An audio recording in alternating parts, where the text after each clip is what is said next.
ፖሊቴክኒክ ኮሌጅ የሚያደርገው የስልጠናና ግብአት ድጋፎች ለስራቸው ውጤታማነት እያገዛቸው መሆኑን ገልጸዋል። ስሜ አብነት አበበ ይባላል። ያለውበት አድራሻ ቦንጋ ቃልዮት ቤተክርስቲያን በአማማ በር ላይ በጋርመንት ስራ ተሰልጥነን ስራ እየጀመርኩ ያለው ወደ ስልጠና ገባ ነው። ታች ፖሊቴክኒክ ስኩል ላይ ወደ ጥቅምት አካባቢ ገባን። ለሶስት ወር ስልጠና ወስደን ከዛ በኋላ ደግሞ አሁን ስራ የጀመርነው ቢያንስ ከ3 ወር በላይ ሆኗልና ስራ ላይ አለን። ከዚህ በፊት ያው ስራ እኔ ሰርቼ ነበርኩት ጉሊት ላይ ነው። ጉሊት ላይ የሰውን እቃ በመውሰድ ከዛች በማገኘው ነበረ ልጆችንም የሚያስተምረው። እንደገና ደግሞ ጉሊት ላይ ፀሐይ፣ ዝናብ ብዙ መፈራረቅ ነገሮች አሉ።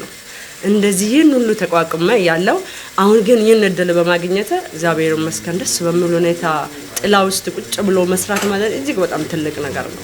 ጉሊት ያለውን ነገር ደግሞ ያለ ነገር ያለ ሰው ያውቃል። እዛ ያለ ሰው ያለውን የፀሐይን፣ የዝናብን፣ የብርድን ነገር ያውቃል። አሁን ደግሞ እግዚአብሔር ይመስገን ከእውቀትም አልፎ ደግሞ ያው ራሳችን ገብተን ተጠልለን አርፈን ማለት ነው ስራ እየሰራንበት ነው። ስሜ መሰረት አበበ ይባላል። የተሰማራውበት ስራ የልብስ ስፌት ሙያ ላይ ተሰማርቼ እየሰራሁኝ ይገኛለሁ። ገባነው ጥቅምት 27 በቦንጋ ፖሊቴክኒክ ኮሌጅ ላይ በተሰጠን በልብስ ስፌት ሙያ ስልጠና ላይ ለ3 ወር ያክል በሚገባ ወስደን ከዛም በኋላ ደግሞ እዚህ አሁን 6ኛ ወራችን ይዘናል። ከዛ ተመርቀን ወጥተን እዚህ ስራ ላይ እንገኛለን። ከዚህ ቀደም ከነበሩበት ሁኔታ ወጥተው የተሻለ ስራ እንዲያገኙ እንዳገዛቸው ጠቁሞ ውጤታማ እየሆኑ መምጣታቸውንም አመላክተዋል። ቦንጋ ፖሊቴክኒክ ባገኘንበት ስልጠና ላይ እጅግ በጣም ብዙ እውቀት አገኝተናል። በብር ብተመን በጣም እጅግ ብዙ የሆነ እውቀት ትናንትና ያላወቅንበትን ያልተረዳንበትን ሰው ሲሰራ እንዴት ነው ብለን ራሱ ለኛ ውዝግብ የሆነውን ነገር በ3 ወር መካከል በሰጡት በመምህራኖች ድጋፍ ማለት ነው አሪፍ የሆነ ስልጠና አገኝተን አለን። በቦንጋ ፖሊቴክኒክ ኮሌጅ ላይ እጅግ በጣም ደስ የሚል አቀባበል ነበረ።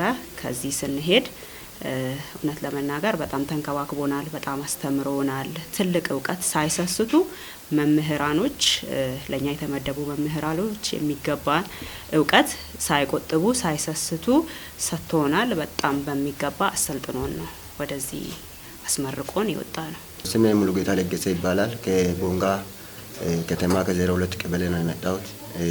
በዚህ ባማ ትሬዲንግ ፒኤልሲ ተባለ ማህበር ውስጥ በመደራጀት ቦንጋ ፖሊቴክኒክ ኮሌጅ ውስጥ የአጭር ስልጠና የ3 ወር ስልጠና ወስደን ዛሬ ላይ በደረስንበት ስራ ላይ ተሰማርተን በመስራት ላይ እንግዲህ ከዚህ በፊት የተለያየ የቀን ስራዎችን ነው እንግዲህ በቦንጋ ከተማ ውስጥ ከዚህ በፊትም ሌላዎች ስራዎችንም በመሞከር ሲሰማራ ተሰራ ነበር። 2006 እስከ 2008 ድረስ ቦንጋ ከተማ ውስጥ በኮብልስቶን ስራ ማህበር ውስጥ ተደራጅቼ እየሰራው ነበር፣ ግን ውጤታማ አላደረግንም። በሆነ ጊዜ በኋላ ፌል አድርጎብናል። ከዛም በመውጣት በተለያየ ቦታዎች ላይ በቀን ስራ ላይ በመሰማራት ሲሰራ ነበር። አሁን ግን ይሄ እድል በማግኘት በጣም ደስተኛ ነኝ።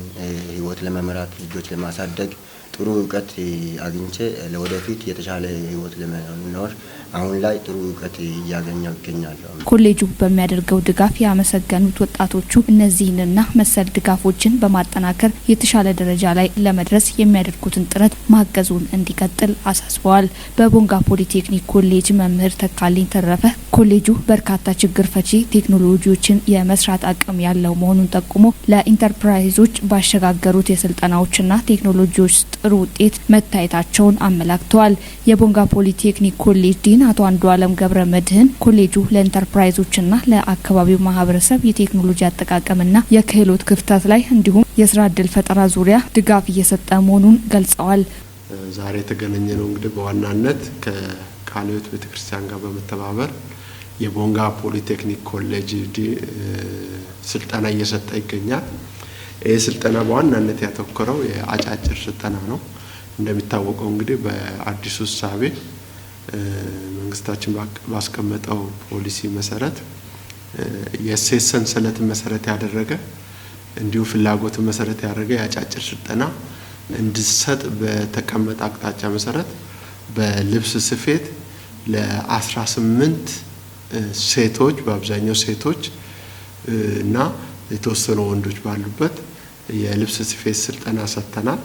ይህ ስልጠና እንግዲህ በዋናነት ያተኮረው መሰረታዊ የሆነ ምንም ችሎታ ወይም ምንም እውቀት የሌላቸው ካሁን ቀደም ክህሎት የሌላቸውን ሰልጣኞች ሰብስበን ከመነሻው አሰልጥነን አሁን ባሉበት ደረጃ አደርሰናል። በሌላ በኩልም ማህበረሰቡ ላይ ያለውን ችግር በተለይ ከሴቶች እና ከአቅመ ደካሞች ጋር በተያያዘ ያለውን ችግር ከመቅረፍ አንጻር ሰፊ ስራ ሰርተ ኮሌጁ ሰልጣኞችን የማሰልጠንና ለኢንተርፕራይዞች ድጋፍ የመስጠት ስራ ላይ ትኩረት ሰጥቶ እየሰራ መሆኑን አብራርተዋል። የከፋ ዞን ስራና ክህሎት መምሪያ ኃላፊ አቶ ሚሊዮን ኃይሌ በበኩላቸው በዞኑ የዜጎችን የስራ እድል ተጠቃሚነት ለማረጋገጥ ትኩረት ተሰጥቶ እየተሰራ መሆኑን ጠቁመዋል። በዚሁም ከተለያዩ አጋር ድርጅቶች የሚመጡ ሀሳቦችን በመደገፍ ወደ ስራ ሲገቡ ያጋጠሟቸውን ችግሮች በመቅረፍ ረገድ በርካታ ስራዎች መሰራታቸውን ጠቁመዋል።